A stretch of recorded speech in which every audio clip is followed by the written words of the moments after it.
दोस्तों नमस्कार। मैं हूं सत्येंद्र श्रीवास्तव। दिल्ली सहारा की यूट्यूब मंच में आपका हार्दिक स्वागत है। दोस्तों, एक कहावत है कि जब भी कोई भी व्यक्ति, कोई समझदार व्यक्ति जिस पेड़ की टहनी पर डाल पर बैठता है उसको कभी नहीं काटता। क्यों? क्योंकि उसको पता होता है कि सबसे बड़ा नुकसान उसी का होगा। अगर डाल गिरेगी तो सबसे पहले वो भी गिरेगा और चोटिल होगा। ऐसा कुछ हादसा होने जा रहा है या होने के करीब है या होने का संकेत दे रहा है। महाराष्ट्र में चुनाव दिन प्रतिदिन जटिल होता जा रहा है। भारतीय जनता पार्टी, जिसने लोकसभा चुनाव में काफी खराब प्रदर्शन किया था, अगर हम महाविकास आघाड़ी की तुलना में उसके परफॉर्मेंस को देखें, और ये भाजपा जानती थी कि शिंदे के बगैर महाराष्ट्र में उसका अस्तित्व बचा पाना बहुत मुश्किल है। लेकिन इस सच्चाई को जानते हुए भी, या ये कहें कि चुनाव के लंबे अंतराल के पहले भाजपा ये एहसास नहीं कराना चाहती थी, या ये कहें कि भाजपा के चाणक्य, क्योंकि पूरे महाराष्ट्र को अगर कोई डील कर रहा है तो वो चाणक्य डील कर रहे हैं। मोदी जी का इसमें कोई योगदान ज़्यादा नहीं आता है। हर चीज़ें चाणक्य के कहने पर होती हैं। या ये कहिए कि चाणक्य ने अपनी चाल में इस बात का एहसास नहीं होने दिया कि हम अंतिम समय में कौन सी चाल चल देंगे। शिंदे को बड़ा नेता बना के बैठा दिया। शिंदे मुख्यमंत्री हैं, शिंदे के नेतृत्व चुनाव लड़ा जाएगा, शिंदे ही मुख्यमंत्री होंगे। अभी 3-4 दिन पहले एक प्रेस कॉन्फ्रेंस हुई थी और उससे पूछा गया था कि महाविकास आघाड़ी का मुख्यमंत्री का चेहरा कौन है। फर्नांडिस बगल में बैठे थे, बगल में अजीत दादा पवार भी थे। फर्नांडिस का कहना था हमारे मुख्यमंत्री बगल में बैठे हैं, लेकिन ये नहीं कहा था कि मुख्यमंत्री का चेहरा इस बार भी शिंदे ही होंगे। हमारे मुख्यमंत्री तो, आज के मुख्यमंत्री तो शिंदे ही हैं। अब देखिए, चीजों की बारीकियों को वहीं से पकड़ लिया गया था। भाजपा लोकसभा चुनाव में परास्त हुई, लेकिन हरियाणा में जो उसको जीत मिली वो उससे इतनी अति उत्साहित है कि उसको लग रहा है कि महाराष्ट्र को हम ऐसे ही नाप देंगे। और यहां पे क्या हुआ, एक मरा हुआ चूहा जिसकी अपनी कोई हैसियत नहीं थी, जिसको कि लगातार चक्की पीसिंग के नाम से जाना जाता है महाराष्ट्र की राजनीति में, दोनों डिप्टी सीएम यानी फर्नांडिस और अजीत दादा पवार दोनों एक हो गए। यानी कि जो दुश्मन समझ रहे थे कि अजीत पवार को किसी से निकाल बाहर किया जाए, दुश्मन के दुश्मन दोस्त हो गए। अब दोनों ही फर्नांडिस और अजीत दादा पवार चाणक्य के कहने पर सीधे तौर पर निशाने पे आ गए एकनाथ शिंदे। देखिए, महाराष्ट्र की राजनीति बिल्कुल पलट गई। अब शिंदे को सीधे तौर पे निशाने पे ले लिया गया। अब ऐसे में भाजपा ये चाहती है कि शिंदे को एक ऐसा मोहरा बनाया जाए कि शिंदे के नाम पे चुनाव तो हम जीते हैं, लेकिन जो बड़ा भाई की भूमिका है वो भारतीय जनता पार्टी हो, और भारतीय जनता पार्टी का ही सीएम महाराष्ट्र में हो अगर चुनाव वो जीतते हैं तो। बिसात बिछ गई। इस बिसात को देख करके साफ है कि शिंदे इतने हल्के खिलाड़ी नहीं हैं। शिंदे को पता है कि उन्हीं की पीठ पे बैठ करके भाजपा ये अपनी चुनावी वैतरणी पार करना चाहती है। शिंदे के तीखे रुख के कारण कहा तो ये भी जा रहा है कि अमित शाह ने सीधे उनको धमकी दे दी है कि अगर कोई खेल करने की कोशिश की तो समझ लो हमें पूरे चुनाव के अंदर शिवसेना का कोई बागी नजर नहीं आना चाहिए। दोस्तों, वहीं महाविकास आघाड़ी में जो थोड़े बहुत टकराव थे, उस टकराव को शरद पवार ने दूर कर लिया है। आते विस्तृत खबर की तरफ, उसके पहले आपसे एक पुनः निवेदन जो हमेशा हम करते आए हैं दोस्तों, कि अगर अभी तक आपने दिल्ली सहारा के यूट्यूब चैनल को सब्सक्राइब नहीं किया, प्लीज सब्सक्राइब करें, लाइक करें और ज्यादा से ज्यादा शेयर करें। अब आते हैं कि अंतोगत्वा महाराष्ट्र में क्या होने जा रहा है। एक बनी बनाई चीज कैसे पलट गई। ये बाजी मोदी मीडिया लगातार ये दिखा रहा है कि महाविकास आघाड़ी में बहुत ज्यादा टकराव हो गया है। देखिए, टकराव नहीं है, ये टकराव नहीं था, बल्कि ये था कि अल्टीमेटली 288 सीटों में कौन कितनी सीटों पर लड़े। जो पहले एक सर्वे कराया गया इंटरनल, और उसके बाद शरद पवार ने भी माना कि महाराष्ट्र में महाविकास आघाड़ी के अंदर अगर देखा जाए तो कांग्रेस की स्थिति सबसे बेहतर है। इससे सबसे ज़्यादा कांग्रेस को सीट पहले 122 सीटों की बात चल रही थी, 105 से 110 की बात चल रही थी कि उद्धव ठाकरे के दिमाग में कुछ और चल रहा है। उद्धव सोचते कि अगर हमें ज़्यादा सीट नहीं दी गई तो कहीं मुझे सीएम के पद से लास्ट में हटा न दिया जाए, जबकि शरद पवार ने और कांग्रेस ने क्लियर कर दिया है सीटें वहां लड़िए जो जीत सकते हैं। मुख्यमंत्री चेहरा आप ही होगी, हमारा कोई मुख्यमंत्री का चेहरा नहीं है, लेकिन उद्धव विश्वास नहीं कर पा रहे हैं। अब ऐसे में जो टकराव था दोस्तों, यहां पे एक बात मैं आपको बताना चाहता हूं। बड़े बड़े न्यूज चैनल्स हैं, उनकी तमाम सर्वे हैं, उनकी भविष्यवाणियां हैं। आज से 3 महीने पहले आपको अपने ऊपर गर्व होना चाहिए कि दिल्ली सहारा ने 3 महीने पहले, जब हरियाणा के चुनाव की घोषणा भी नहीं हुई थी, तब मैंने एक वीडियो प्रोग्राम किया था, आप निकाल के देखिएगा पुराने प्रोग्राम। उस प्रोग्राम में था महाराष्ट्र पर 96 96 96, क्या था 96 96 96। उसमें हमने कहा था कि की महाविकास आघाड़ी में समझौता हो गया है, और ये समझौता ये है कि कांग्रेस और उद्धव ठाकरे और दूसरी तरफ जो है आपके क्या नाम है कांग्रेस और शरद पवार, ये तीनों लोग मिलकर के टोटल 96 चुनाव लड़ेंगे। ये तब की बात है जब चुनाव की घोषणा हरियाणा की हुई ही नहीं थी। अब आप सोचिए कि इन हालात में स्थितियां कहां पहुंच गई। अगर हरियाणा में चुनाव हुआ होता और कांग्रेस वहां जीत गई होती जैसे पहले उम्मीद थी, तो 100% ये स्कीम यही होती जिसकी की घोषणा हमने बहुत पहले की थी। आज की डेट में अभी जो कल फाइनल हुआ है उसमें यह हुआ है कि 86 कर दो। उसके बाद 15 वो सीटों का मामला फंसा था जो रिजल्ट छोड़ने के बाद कि 15 सीटों पर चुनाव कौन लड़े। लेकिन 15 सीट वो हैं दोस्तों जिन 15 सीटों पर भाजपा की जीत लगभग पक्की है और कोई इस पर चुनाव नहीं लड़ना चाहता। तो वो बात नहीं हुआ कि इसको कांग्रेस के खाते में डाल दीजिए। यानी कांग्रेस आज 100 सीटों के आसपास पहुंच रही है, लेकिन जो 3 महीने पहले हमने घोषणा की थी वो आपका भविष्यवाणी, आपका सर्वे, आपकी घोषणा बिल्कुल सच साबित हुई और कल वो दिखा दिया कि 85 के आसपास की सीटें जो है तीनों को बराबर दी जाए। बाकी जो एक्स्ट्रा सीटें हैं वो जो है कांग्रेस में और जो अदर्स पार्टीज हैं, सपा हैं या अदर्स पार्टी, उनको दे दी जाए। अब दोस्तों देखिए कि आपका ये यूट्यूब चैनल ने जो इंफॉर्मेशन दी, जो वीडियो दिखाया, वो लगभग सच साबित हुआ। अब आते हैं दूसरी तरफ। देखिए इस पूरे आकलन पे हम आ जाएं तो महाराष्ट्र के चुनाव को सबसे पहले अगर किसी ने जटिल बनाया है तो वह है चुनाव आयोग। अगर चुनाव आयोग ने हरियाणा के साथ चुनाव की घोषणा कर दी होती जो हमेशा होता रहा है, तो शायद ये चुनाव इतना आगे नहीं फंसता। लेकिन यहां पे चुनाव आयोग का खेला देखिए। चुनाव आयोग ने पहले इसकी घोषणा नहीं की, उसके बाद जब चुनाव की घोषणा की, क्योंकि कैसे की इस पर हम नहीं जा सकते क्योंकि चुनाव आयोग की स्वयंशासित संस्था है और हम उस पर सीधा रिमार्क क्या करें।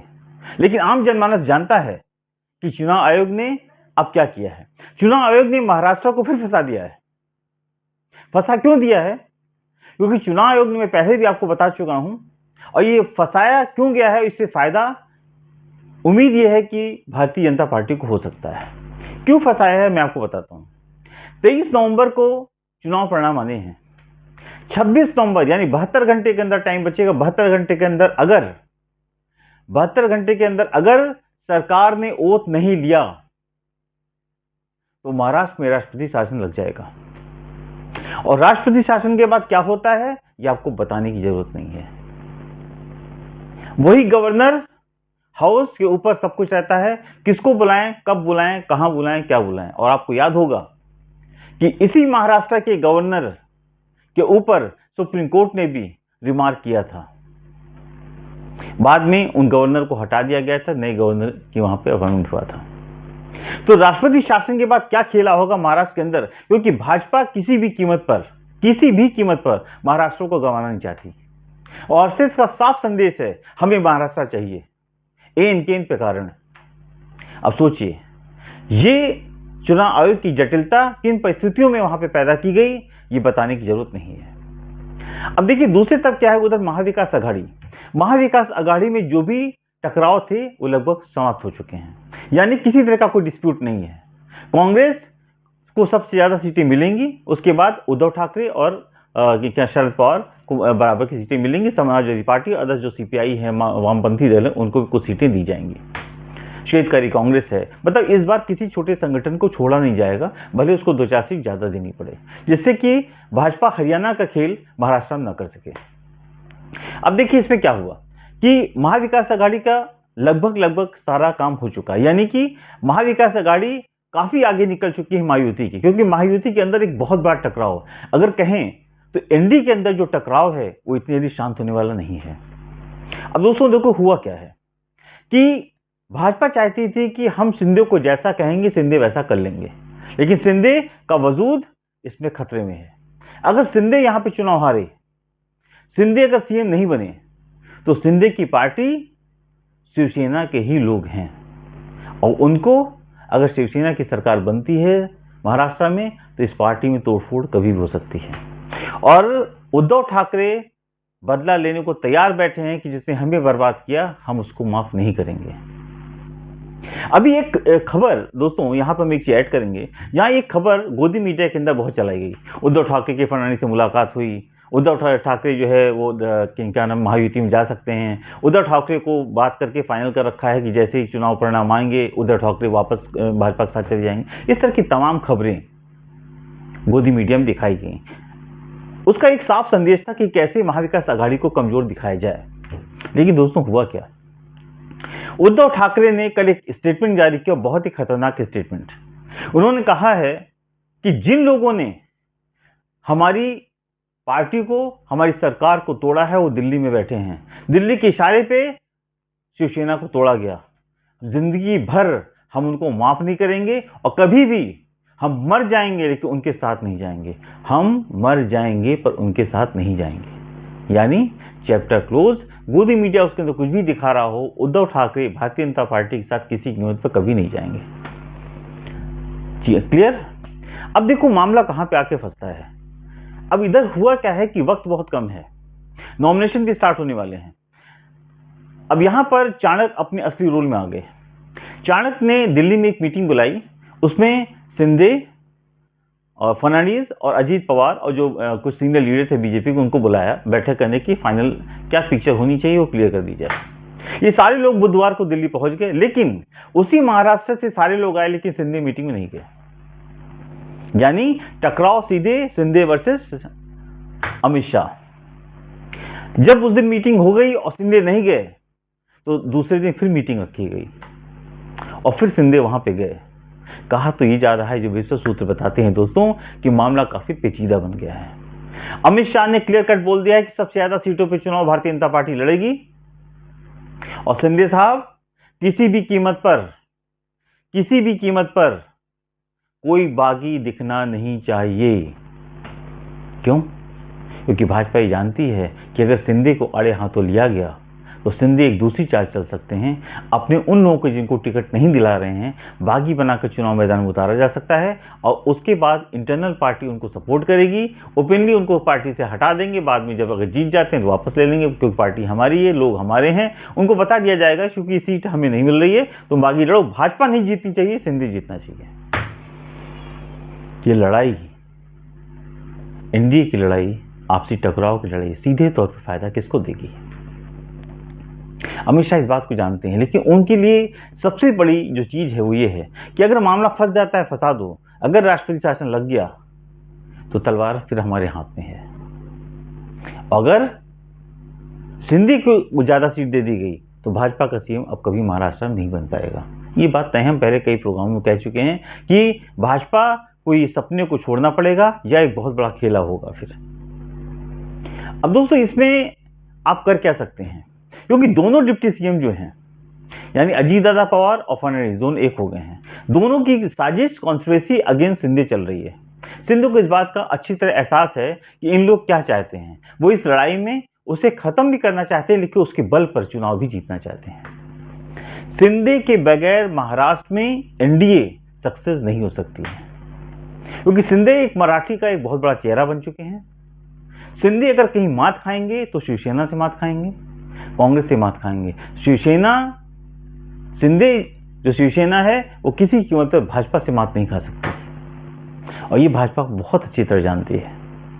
लोकसभा के चुनाव में सबसे बेहतर जो रिजल्ट है वो शिंदे ने दिया है एनडीए के अंदर। और इसी को बेस बना के सिंधे बार बार मीटिंग नहीं कर रहे हैं कि हमें सबसे ज़्यादा सीट चाहिए, यानी कि लगभग 100 से 120 सीटें। भाजपा करी नहीं, 150 तो हमारे खाते में, आगे बात करो। अब यहाँ पे भाजपा ने एक चाल और चली है दोस्तों, वो अजीतदादा पवार को सीटें बहुत कम नहीं देना चाहती, क्योंकि वो क्या करेगी कि सिंधे को लगभग अजीतदादा पवार के आसपास 10-15 सीट ज़्यादा दे देगी।